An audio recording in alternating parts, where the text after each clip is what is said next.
Bonjour, nous sommes heureux de vous accueillir pour l'émission Identité à fleur d'eau. Je me présente, Alexandre Pampalon, médiateur culturel et coordonnateur pour l'organisme Connecteur lié à ABC Stratégie qui gère le projet Colombo 1806. Nous aborderons une histoire qui existait de 1806 à 1908, celle des cageux Séraphiman du Québec.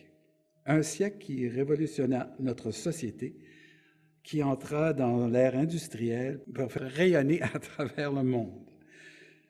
Ces hommes courageux et audacieux parcouraient pas moins de 940 kilomètres par-delà les rivières et le fleuve Saint-Laurent du Témiscamingue et de Gatineau, en passant par Montréal, jusqu'à la ville de Québec. Pour nous parler de l'époque des Cageux, la médiatrice culturelle et cofondatrice d'ABC Stratégie, Isabelle Regout, est une valeur sûre. Je cède la parole maintenant à notre première invitée, Isabelle Regout.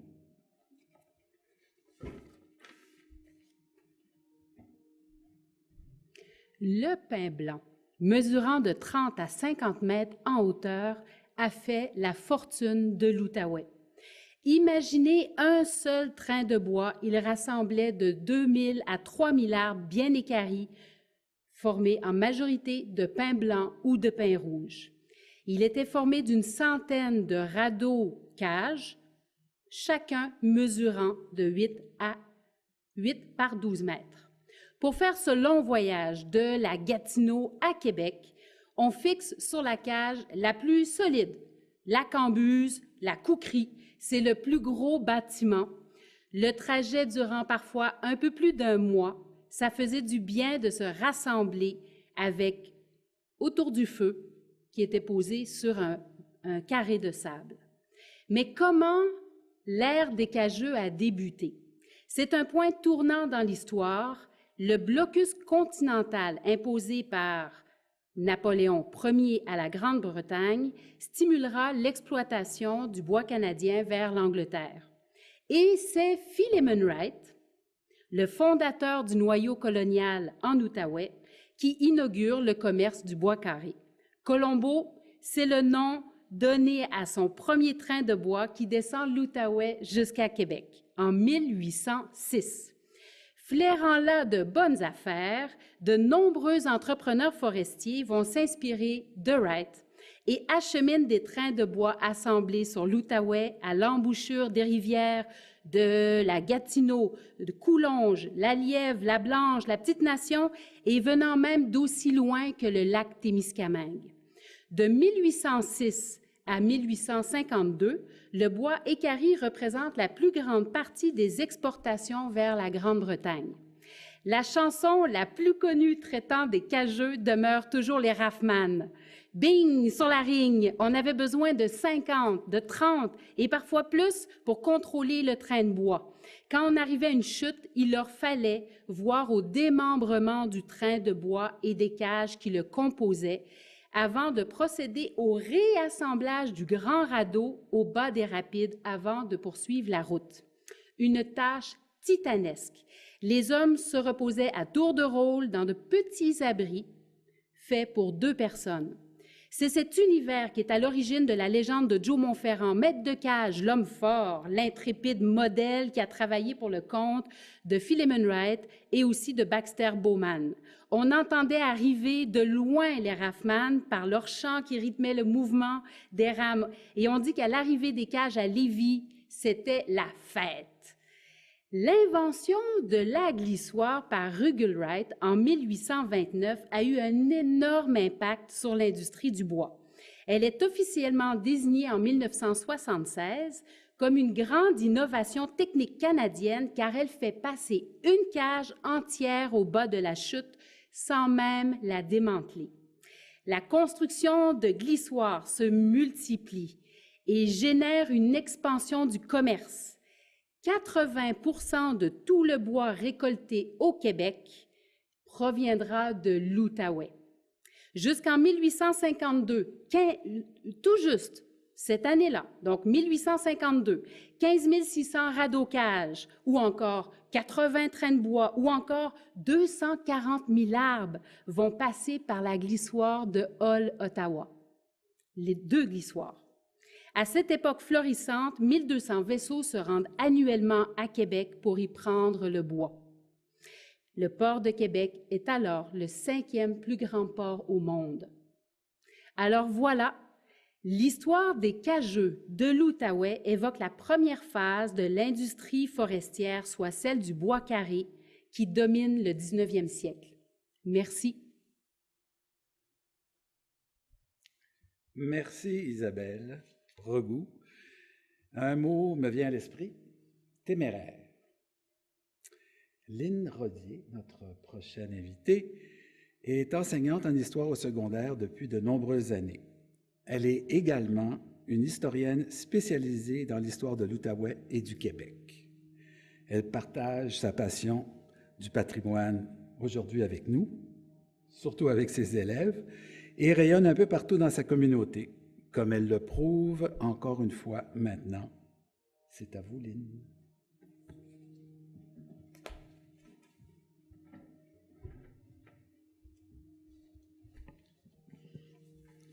Donc, premièrement, bonjour, je suis vraiment contente d'être ici aujourd'hui. Mon histoire touche beaucoup l'histoire des cageux. Mon grand-père était bûcheron, a monté dans les chantiers dans le coin de Chapet, puis ma grand-mère était cook du camp de bûcheron aussi. Donc, mes parents, mon père et ma tante ont grandi dans cet univers-là. Très heureuse, ma grand-mère, de me voir graduer de l'université. Donc, j'étais la première de la famille à faire ce grand pas vers les études universitaires. Bien, l'idée de toucher sur quoi on travaille en salle de classe, c'est pour moi, comme on peut voir sur l'image qui est là. Donc, c'est pour moi d'amener les enfants à l'extérieur et de vivre l'histoire, de reprendre, dans le fond, d'être actif au niveau de l'histoire. C'est une façon d'aller ressentir comment cette histoire-là a été vécue par le passé. Donc, l'étude du patrimoine vient nécessairement avec une démarche que j'ai proposée longtemps à mes élèves. Donc, l'étude du patrimoine, surtout dans le but de sensibiliser les élèves à un environnement durable et ouvert sur le monde. Donc, on met en valeur l'ensemble des ressources pour ensuite voir comment les autres pouvaient vivre dans un autre temps, mais aussi d'autres sociétés qui cohabitent avec nous sur notre territoire. Donc, on les amène à faire ce rôle actif-là.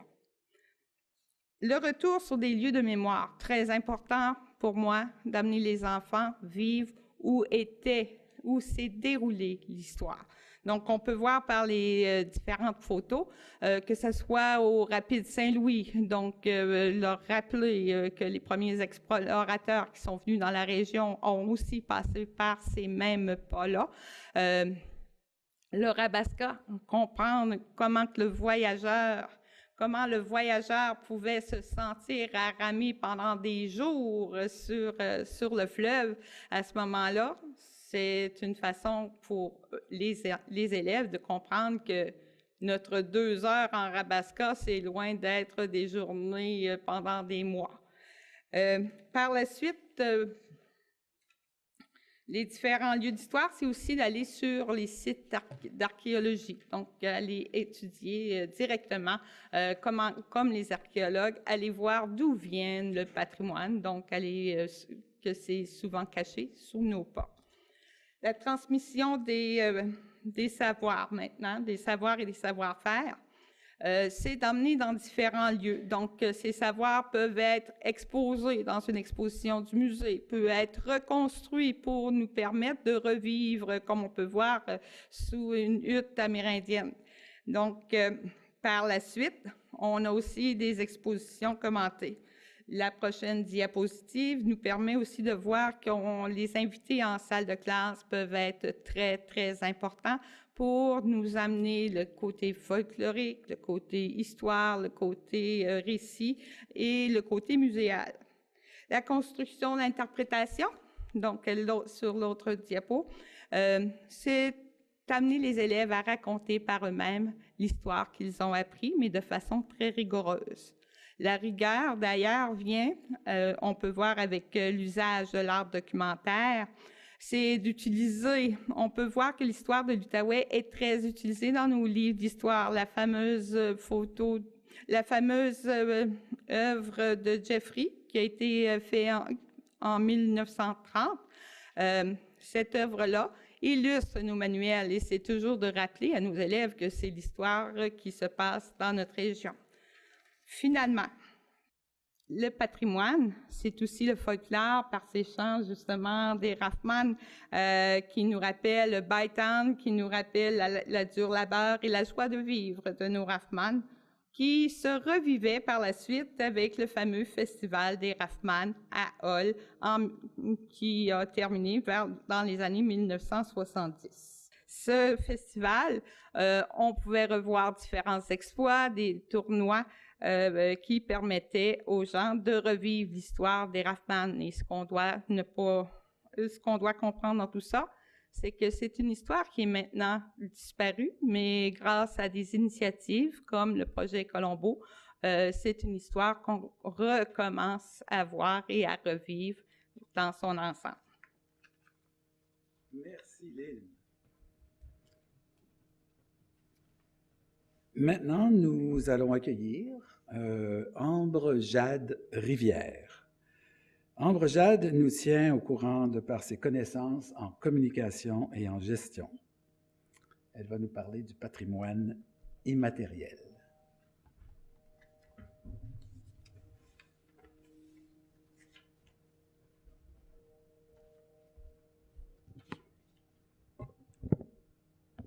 Merci. Bonjour à tous. Donc, qu'est-ce que c'est le patrimoine immatériel ? C'est sûr, ce concept n'est pas très familier. C'est un mot qui peut paraître un petit peu barbare. L'histoire commence lors de la Convention du patrimoine de l'UNESCO en 1972. Une convention mondiale qui associe le patrimoine mondial au patrimoine bâti. Mais le problème, c'est que plusieurs pays ne se sentaient pas du tout concernés par cette définition.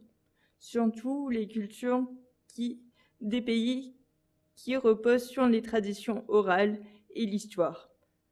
Là, on pense particulièrement à l'Asie ou à l'Afrique.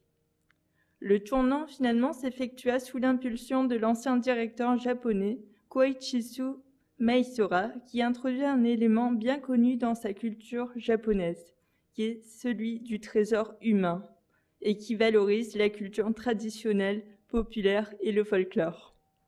En 2012, le Québec a incorporé plusieurs de ces dispositions dans sa loi du patrimoine culturel.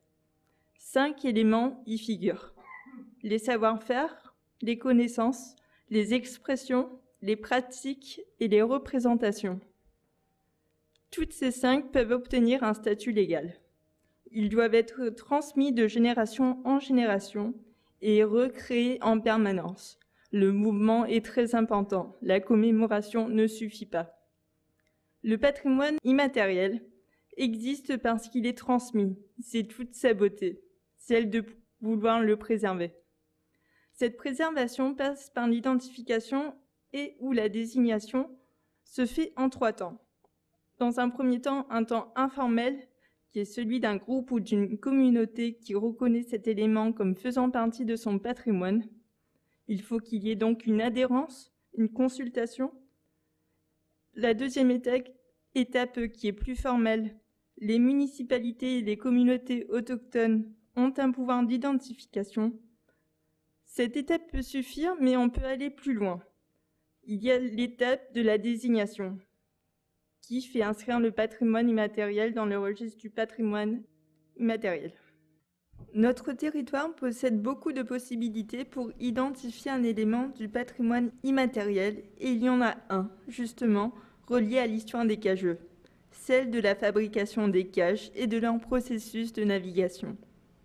Nombreux sont les porteurs de tradition de notre région qui actualisent ces savoir-faire hautement spécialisés, comme Madame Barbara et Monsieur Peter Houghton l'ont fait dans le Pontiac en 2006, en construisant une cage qui est allée du Pontiac jusqu'à Hull. Le couple a construit la cage à la manière des Raffman. Tout y était comme avant. Les billets carrés, la couche de traverse et les tolets qui servaient d'appui à ces rames de 30 pieds, appelées sweep, qui servaient à contrôler la descente des cribs dans les rapides. Lorsque les eaux étaient plus calmes et que le courant n'était pas assez fort, le petit bateau pouvait les tracter, comme dans le passé. L'accueil qui leur ont été réservé était à la mesure de cette aventure. Les médias étaient là. Cet événement qui met en valeur l'histoire de nos ancêtres n'est pas unique, et c'est ce qui fait d'elle un élément du patrimoine immatériel important. C'est que nos cageux ont façonné pendant plus d'un siècle le paysage québécois, et que forcément, eh bien, ça se retrouve dans de nombreuses traditions. Le folklore, les chansons, les légendes. Finalement, le patrimoine immatériel, c'est plus qu'un mot ou un concept compliqué. C'est notre patrimoine vivant, notre histoire à tous. Merci Ambre. Vos propos sont précisément en lien avec notre prochain invité. Pierre Bertrand est photographe et graphiste de métier. Il est passionné par l'histoire régionale de l'Outaouais, le plein air et la macrophotographie. Il a participé à l'illustration de nombreux ouvrages scientifiques au cours de sa carrière universitaire à l'Université d'Ottawa. En 2000, il a initié un projet gigantesque, celui de reproduire un voyage à la manière des Cageux jusqu'à Québec avec les scouts Balbuzard et quelques complices sur une cage, un radeau de 40 tonnes. Nous lui laissons la parole et il va nous raconter son aventure. Une petite question avant. Monsieur Bertrand, comment s'est fait la construction de la cage? Et je me demandais si le manuel est disponible en ligne. Pour ce qui en est de la construction de la cage, on n'a pas trouvé aucun manuel et je vais expliquer pourquoi tantôt.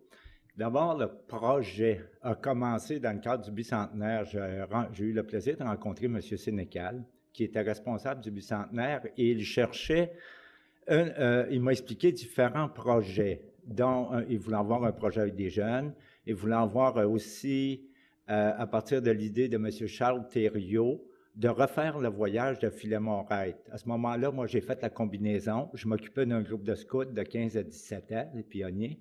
J'ai dit, on arrête tout, je m'occupe de ce projet. Il a fallu faire, premièrement, voir la faisabilité, savoir si c'est encore possible de nos jours de voyager sur la rivière et sur le fleuve, parce que c'est quand même une masse, le radeau, assez grosse. Voir la navigabilité. Ensuite, la construction.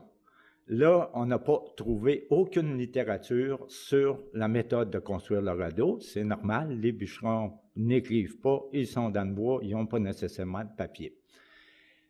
Là, en fouillant dans les journaux de bord de Philémon-Wright et différents livres, on a trouvé que l'histoire était à 25 pieds.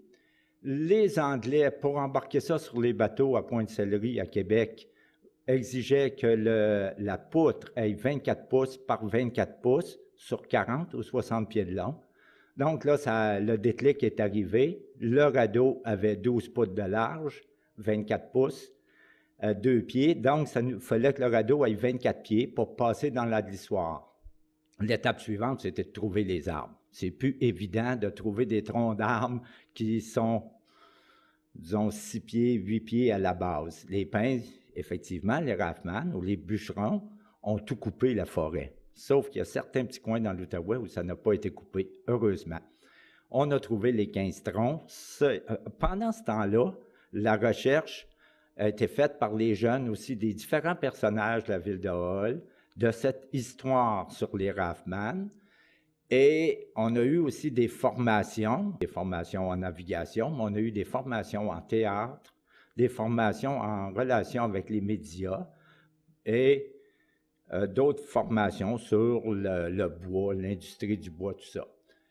Le voyage s'est fait, a été planifié premièrement, chaque étape pour les marinas, où ce qui allait nous accueillir, tout ça. Le voyage a été, fait de compte, ce qu'on appelle de l'architecture vivante. Quand on ne savait pas de l'architecture, l'archéologie vivante. Au moment où on le faisait, on n'a pas réalisé, mais c'est après qu'on nous a dit ça. Donc, à chaque village, les jeunes interprétaient les personnages, on montait des kiosques et on expliquait c'était quoi l'histoire. Et souvent, l'histoire des cageux. Et souvent, les jeunes nous disaient « Ah, mes grands-parents nous parlaient de ça. Oui, il y a des images de ça chez nous. » Fait que tout le long du voyage, on expliquait ça aux gens et on avait des contacts avec les villages qui nous accueillaient. Le voyage a pris un peu plus que 30 jours, un peu comme dans ce que Philémon Wright décrivait dans ses journaux. Et à l'arrivée à Québec, c'était la grande fête. C'était vraiment super parce que les jeunes avaient travaillé pendant 1 an et demi pour réaliser ce projet-là. À 15 ans, 17 ans, croire que tu vas pouvoir embarquer sur un radeau, partir de Hull pour descendre à Québec, c'était un peu de la fantaisie. Mais le voyage a été un succès et c'est indescriptible encore aujourd'hui. Quand j'en parle, j'en ai des frissons. Merci, M. Bertrand. Pour compléter, nous allons entendre le témoignage du co-capitaine de l'expédition, justement, des Scouts Balbuzard en 2000. Jacques Drouin, ce passionné à la navigation, a su mettre à profit toutes ses compétences de service des jeunes. Et c'est aussi grâce à lui que l'expédition a pu être menée à bon port. Jacques Drouin est aujourd'hui gérant attitré de la marina de Hull. Nous écoutons son témoignage. Alors, le groupe Scout Pionnier Balbuzard m'a demandé de me joindre à leur projet de train de bois pour mon expertise en navigation. Donc, c'est plus l'aspect que moi j'ai couvert avec eux. Donc, une de mes exigences, entre autres au départ, était qu'il y ait au moins la moitié du groupe qui ait suivi un cours en navigation. Donc, l'idée était d'assurer la sécurité des jeunes. Donc, je voulais qu'il y ait plus qu'une personne qui puisse détecter un danger potentiel, puis aviser les autres, puis être en mesure de réagir adéquatement. La navigation aujourd'hui a beaucoup changé. C'est très différent d'il y a 200 ans. On peut facilement imaginer qu'il n'y avait pas beaucoup d'habitations le long de la rivière et du fleuve, donc peu de lumière aussi la nuit, beaucoup plus difficile de naviguer. Aujourd'hui, il y a des aides à la navigation, les bouées, il y a des maisons, des villages, il y a de l'éclairage beaucoup. Mais c'est aussi des obstacles. Donc, il y a des bateaux un peu partout, donc il faut en tenir compte. On peut penser aux barrages électriques qui n'existaient pas. Donc, les courants ont changé. Les hauts-fonds se sont déplacés. On pense par exemple autour de Montréal, l'île Notre-Dame, l'île Sainte-Hélène qui a été construite au début des années 60. Donc, c'est des tonnes de roches qui ont été placées dans le fleuve, ce qui fait que ça a modifié le mouvement de l'eau. Donc, ça, c'est toutes des choses qu'il fallait tenir compte pour le voyage. Le radeau rencontrait les normes d'équipement de navigation d'une embarcation d'aujourd'hui. Par exemple, il y avait un jeu de lumière de bateau dessus. Donc, ce n'était pas prévu dans le plan qu'on navigue de nuit, mais la possibilité était là. Lorsqu'on est arrivé à la sortie des îles de Sorel, on a eu une journée très venteuse. Et il y avait de la vague de 2 mètres sur le lac Saint-Pierre. Donc, ça n'avait pas de sens de partir dans des conditions comme ça. Donc, on est resté caché toute la journée dans les îles de Sorel. Et à la fin de la journée, le vent est tombé. Et là, on a décidé d'entreprendre le lac à destination de Louisville. On avait lu dans des journaux de bord de l'époque que Louisville servait de refuge naturel pour la reconstruction des radeaux lorsqu'ils étaient endommagés dans des tempêtes.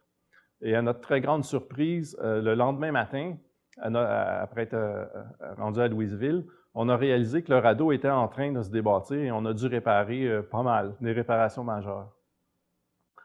37 jours après être partis de Hull, nos cageux des temps modernes sont entrés au bassin Louise à Québec, en héros, à travers des grands voiliers les plus modernes au monde en fibre de carbone.